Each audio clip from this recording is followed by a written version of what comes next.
माणूसपणा हा एकमेव शब्द त्याला लागू होतो। ना उदय सामंतने कधी असं वाक्य उच्चारलं, ना उदय सामंत कुठे जाणार आहे। उलट उदय सामंतवर एकनाथ शिंदे साहेब वारंवार जास्त जबाबदारी टाकायचा प्रयत्न करतायत।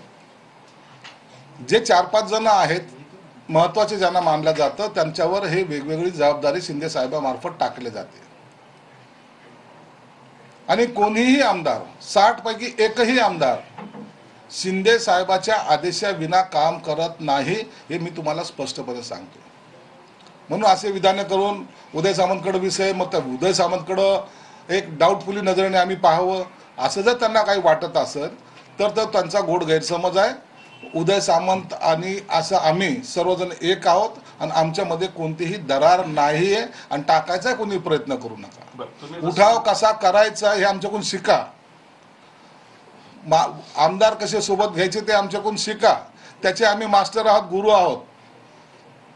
तुम्हाला एका ठिकाणी बसून किंवा बडबड करून असे आमदार इकडचे तिकडे होत नसतात हे तुम्हाला कळायला आणखीन फार वेळ लागणार आहे।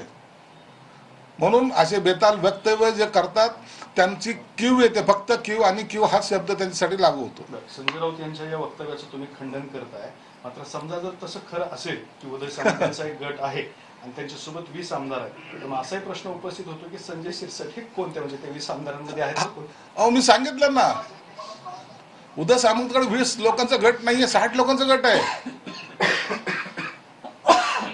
जेव्हा 60 लोकांचा गट येतात आम्ही सर्वजण एकच आहोत ना, म्हणून त्याचा ती चर्चा करण्यात काही अर्थ नाही। ही फक्त हेडलाईन कशी तरी बनावी, यांच्यामध्ये फुटे असे कुठं दाखवण्याचा प्रयत्न करावा, असं कोणतंही घटना आमच्यामध्ये नाही किंवा वादविवाद सुद्धा नाहीत, ही मी अत्यंत जबाबदारीने बोलतोय। विजय वडेट्टीवार म्हणाले की नाराजी दाखवून काही पदार्थ